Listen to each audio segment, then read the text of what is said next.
ve teknik imkanları da getireceklerdi.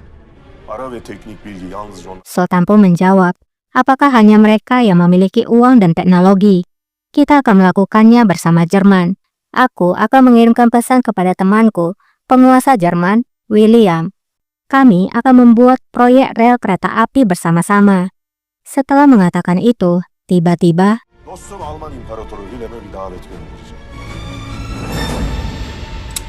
ya, Mahmud pun menembakkan pistol kepada Sultan. Namun, isinya ternyata kosong. Dan dengan segera, Sultan pun menembak kepada Mahmud. Namun ternyata, itu hanyalah imajinasi dari Mahmud. Mahmud pun berkata dalam hatinya, bodoh, apakah Sultan akan memberikanmu pistol berisi peluru? Mahmud pun kemudian memberikan pistol itu kepada yang lain. Sultan sana dolu tabanca verir mi hiç? Sultan pun berbicara, apakah kamu punya masalah Mahmud Pasha? Mahmud menjawab, tidak Sultanku, aku tidak punya masalah. Hanya saja, bagaimana kita mendapatkan uang untuk proyek rel kereta api ini? Bu demir yolunun yapımı için gerekli parayı nereden buldun? Sultan menjawab, pertanyaanmu sangat bagus Pasha. Bagaimana cara kita akan mendapatkan uangnya?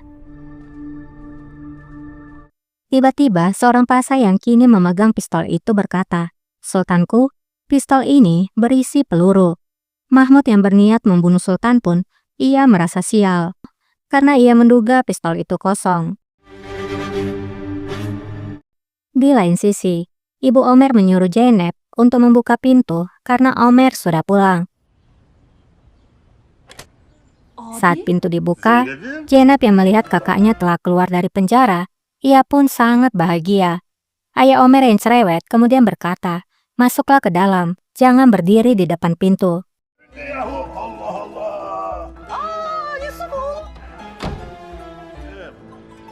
Sen yine de fazla. Ayah Omer berkata, putriku, jangan terlalu bergembira. Jika saudaramu ini tidak berhenti berjudi, maka dia akan terjebak dalam lubang itu lagi. Sevinme.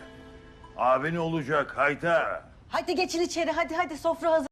Namun, Ibu Omer menyuruh mereka masuk untuk segera makan.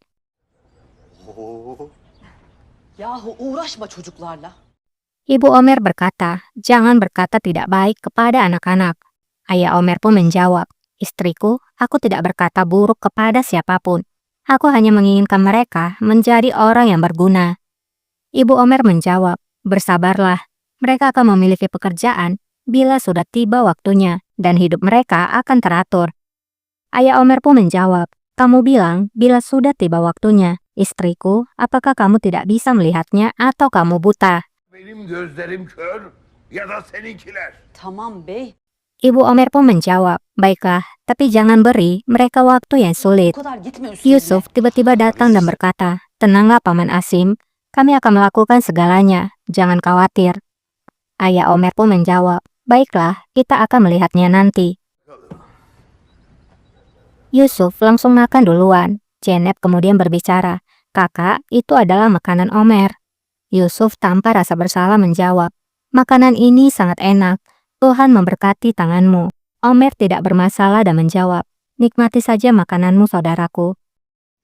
Afiyet olsun kardeşim. Suyunu fazla koy Asiye teyze. Zeynep lalu berkata pada Ibu Omer, tambahkan lagi ayamnya lebih banyak Bibi. Omer sangat menyukai makanan ini. Mendengar hal itu, si Bibi pun tersenyum. Bau-baunya, Zeynep menyukai Omer. Ini terlihat perhatian Zeynep dimulai dari awal yang membuatkan sarung tangan untuk Omer.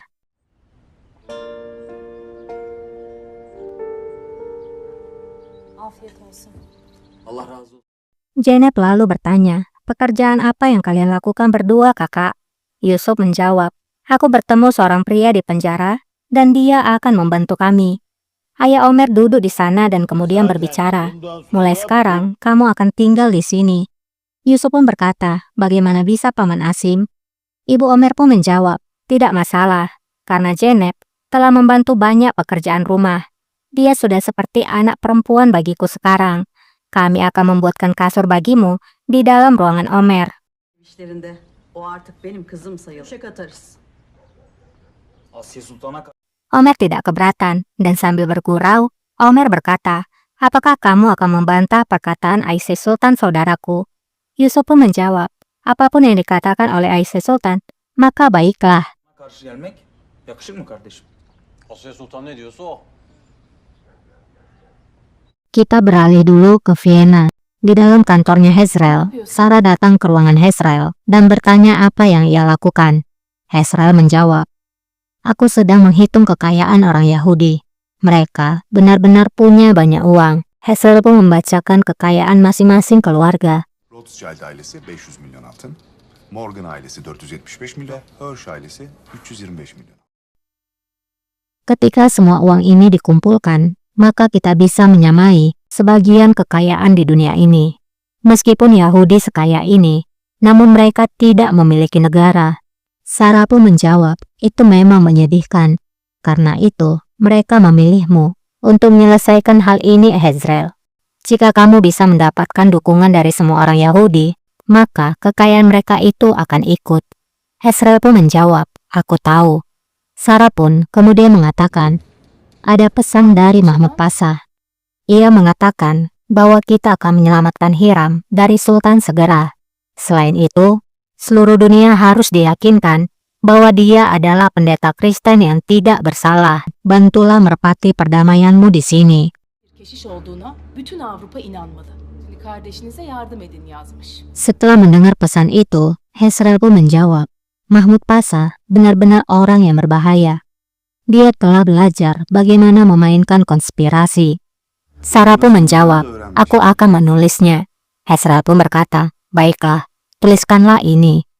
Vatikan akan mengalami penderitaan. Sultan Merah akan menangkap setiap orang Kristen di wilayah kekuasaannya untuk menggantung mereka atas tuduhan palsu tentang pembunuhan. Sama seperti yang dia lakukan terhadap rakyatnya sendiri yang tidak bersalah sebelumnya. Dunia Kristen bereaksi keras terhadap Vatikan, karena Vatikan memiliki pendekatan dengan Ottoman, namun hanya diam terhadap situasi perburuan umat Kristen di tanah Ottoman. Sultan, kendi ülkesindeki masum halktan sonra tek tek yakalatıp astıracak. Kalan Vatikan'a Hristiyan aleminden büyük tepki var.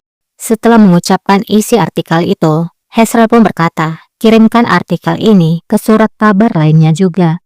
Jadi mungkin teman-teman bertanya apa arti Sultan Merah.